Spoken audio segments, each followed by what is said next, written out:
Welcome to I dream legal talk. నేను Udayasri. Present మనతో ఉన్నారు హైకోర్టు అడ్వకేట్ నాగేశ్వర్ పూజారి గారు. మాట్లాడదాం. Hello sir.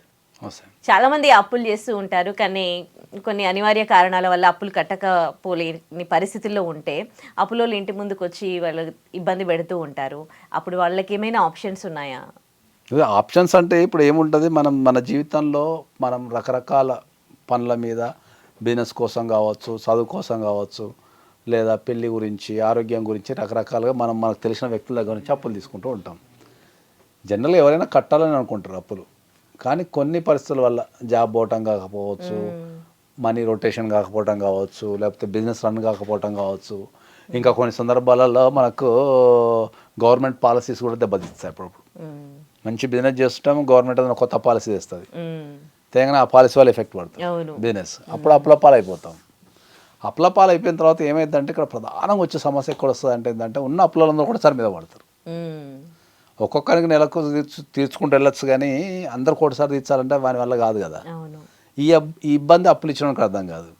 అప్పులు ఇచ్చిన వాళ్ళు ఏం చేస్తుంటారు, ఇక నాకు అర్జెన్సీ ఉంది, మనో ఇంట్లో చచ్చిపోతున్నారనో పెళ్ళి ఉందనో వాళ్ళు వచ్చి ఫోర్స్ చేస్తుంటారు.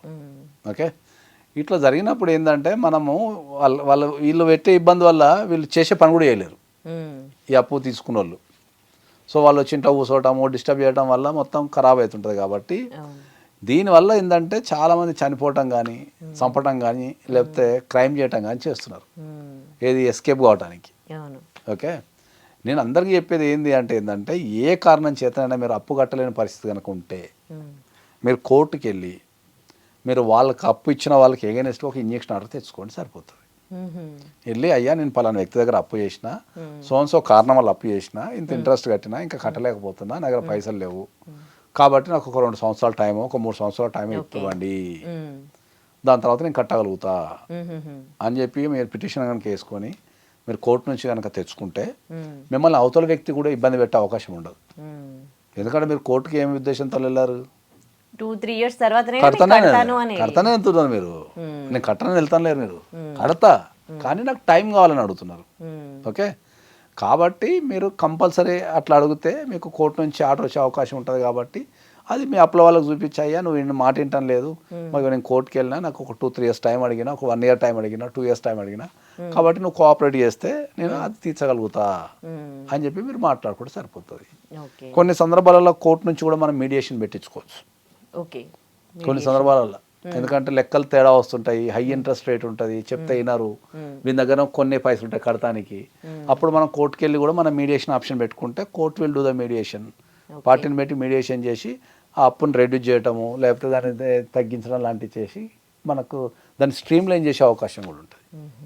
చాలా సందర్భాలలో ఏంటంటే 3%, 4%, 5%, 10% వీళ్ళకున్న టెన్షన్స్తోని తెచ్చుకునేటప్పుడు అర్థం కాదు, కట్టేటప్పుడు అర్థమవుతుంది. కొంతమంది 10% కూడా తెచ్చుకుంటారు. కాబట్టి కొన్ని ఒక 2 నెలలు 3 నెలలు కడతారు, తర్వాత చేతులు ఎత్తేస్తారు. సో అట్లాంటివి ఏమైనా ఉన్నా కూడా హై ఇంట్రెస్ట్ రేట్ ఉండి కట్టలేని పరిస్థితులలో తక్కువ వాడతా అనుకున్నప్పుడు కూడా మీరు డెఫినెట్లీ కోర్టులో ఇంజక్షన్ ఆర్డర్తో పాటు మాకు మీడియేషన్ చేయండి అని చెప్పేసుకుంటే కూడా కోర్టు మీడియేషన్ చేసి దాన్ని అప్పు తీర్చడానికి కూడా మార్గాలు ఏవైతే ఉన్నాయో అంటే తగ్గించడానికి చేసే అవకాశాలు కూడా ఉంటాయి. ఇంట్రెస్ట్ ఇచ్చేవాళ్ళు 10% ఇవ్వచ్చా? అది లీగలేనా? కాదు, లీగల్ కాదు అది. ఆ లీగల్ కాదు కాబట్టి కదా అన్ని వీళ్ళు కట్టలేక చేసేది. జనరల్ రూల్ ప్రకారం ఏంటంటే జనరల్ వ్యక్తులు ఇంట్రెస్ట్ ఇచ్చే అధికారం లేదు, చేయబదులు ఇచ్చే అధికారం ఉంటుంది.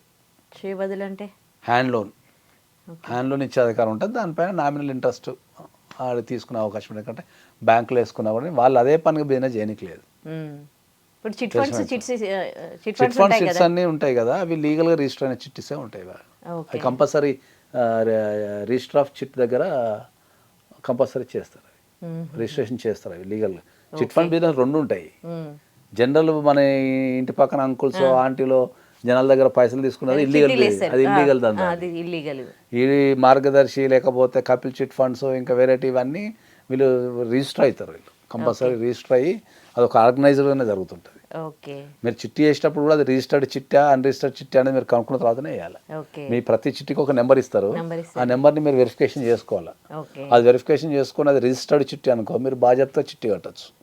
ఎందుకంటే వాళ్ళు ఏమైనా చేసినా మీకు గవర్నమెంట్ పైసలు ఇచ్చే అవకాశం ఉంటుంది. అట్లా. Right, thank you.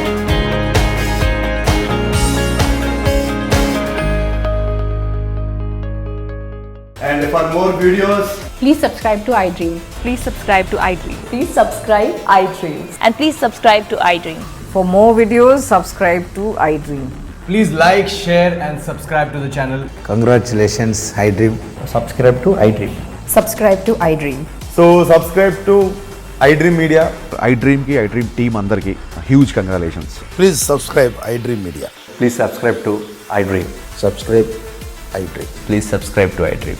iDream అంటే నా కళల ఛానల్ను సబ్స్క్రైబ్ చేసుకున్న నోరు తిరుగుతలేదు మీరైతే గంట గుర్తు కొట్టండి. For more such videos, please subscribe to iDream. Subscribe to iDream. Please subscribe to iDream. Please subscribe iDream Media. Please do subscribe to iDream. Please subscribe to iDream Media. For best entertainment and information, please subscribe iDream. And don't forget to subscribe to iDream.